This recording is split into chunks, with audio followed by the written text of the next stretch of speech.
What's going on, YouTube? Ferocity here. I hope you guys are doing well. We've been sitting for months here in anticipation for XDefiant, and for some, the hype and anticipation has died off. You know, they've moved on. They're trying out different games. They don't believe XDefiant will release, but I honestly think we're closer to a release than we're not.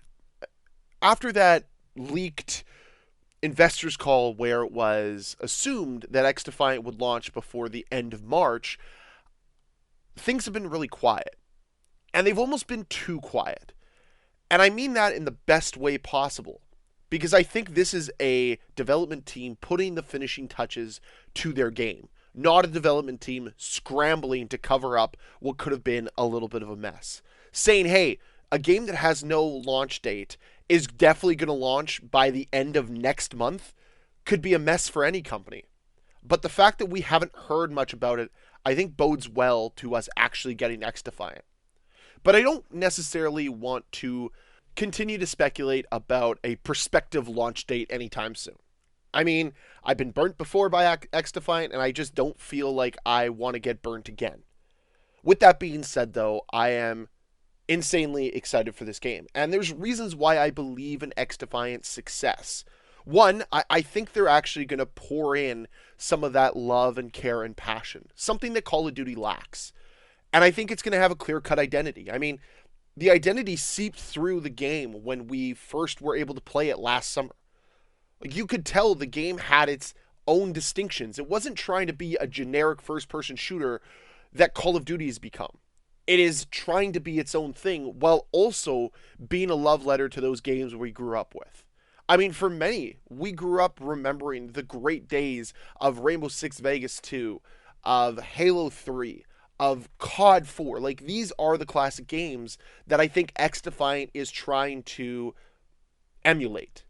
They want to be like those games. They want you to re-experience what it was like hopping into those games for the first time.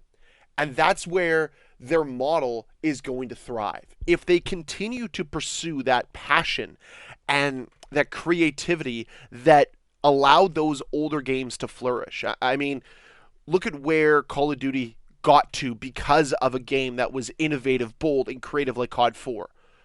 I think a lot of people don't remember a time before Call of Duty being the biggest FPS on the planet. But I do. I remember what it was like.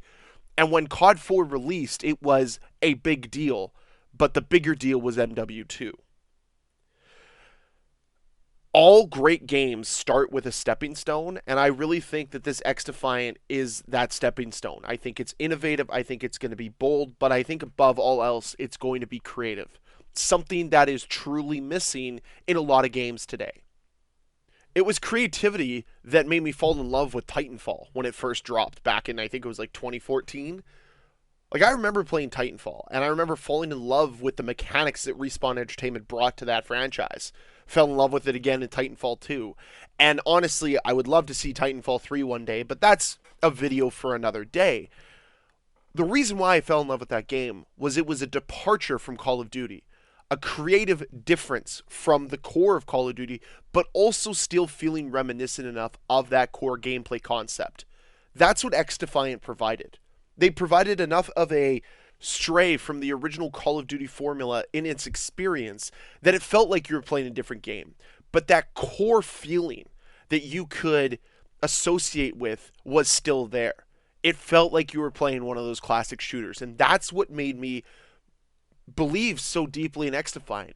It was deeply grounded in the roots of classic FPS games that we fell in love with as kids.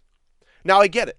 Not all of you grew up with the Halo 3s or the COD 4s. You grew up with maybe Black Ops 3 instead, and maybe you grew up with Halo 5. Remember, this is still a love letter to that era as well. Even though it's not perceived by me to be as good as the 2007-8 era for shooters, there's still some great games during 2015, 2016 that I think this game can emulate, and it can be a love letter to. Remember, that's what Mark Rubin said way back last year, that XDefiant was made to be a love letter to first-person shooters. We saw that during the beta. That's what I associate this game with. That's what makes me so excited, why I believe in it. We don't hear those words uttered from Activision, from Call of Duty. They don't talk about passion. They don't talk about creativity. They don't talk about love. What do they talk about? Algorithms, metrics, data. That's it. They don't talk about how much they love making their game. They don't talk about how much effort and thought went into decisions. They always attribute everything to what the data says or what an algorithm says. And that's where there's a distinct difference, in my opinion, from XDefiant and Call of Duty. Is there's been a messaging from XDefiant's developers that this isn't going to be some sort of COD regurgitation. It is going to be a love letter to that franchise, saying we know what Call of Duty did for this space. We want to emulate that. We want to make those older games proud. And I think developers that worked on the original COD games, when they step into XDefiant, I think they are going to feel that passion seep through to the player. That's great. That's the experience all of us want. And I think the transparency that we're seeing from Mark Rubin on a monthly basis, and I'm sure it'll only get ramped up once the game releases, is paramount to this game's success. I mean, when was the last time you really heard a Call of Duty developer talk about issues in the game? Very rarely. It comes from some figurehead over at Activision. It's not someone with a face and a name. They used to do that. Right back in the day, they had guys like Robert Bowling. They had David Vondahar. But those days are over. You don't really hear from the community leaders anymore. You don't. But that's what's different about XDefiant. Right away, I know I can go to the horse's mouth and see what Mark Rubin's talking about. Understand where his approach is when it comes to XDefiant. And that's the difference here. It's not some faceless, nameless person. It is somebody that has experience in this community, has experience in making these types of games, and knows how important and crucial it is that XDefiant is nailed this year. Because I don't think this community wants another dud. I don't think we can handle another dud. I mean, how many times have we been promised a Call of Duty killer and it's fizzled out within weeks of launch? Numerous times. XDefiant is a real opportunity to finally bring some real needed competition to this space, but also potentially create a change for Call of Duty for the better, which I've talked about before, so I don't want to go into it here. But anyways, those are my thoughts on XDefiant. That's why I believe in this game. I know it's not out yet. I know we don't have a launch date yet. But hopefully that news comes very shortly, and all of it can change for the better. But that's it for the video today. I hope you guys enjoyed. If you did, can you please hit that like button? If you want to see more videos from me, please hit that subscribe button. I'll see you guys next time.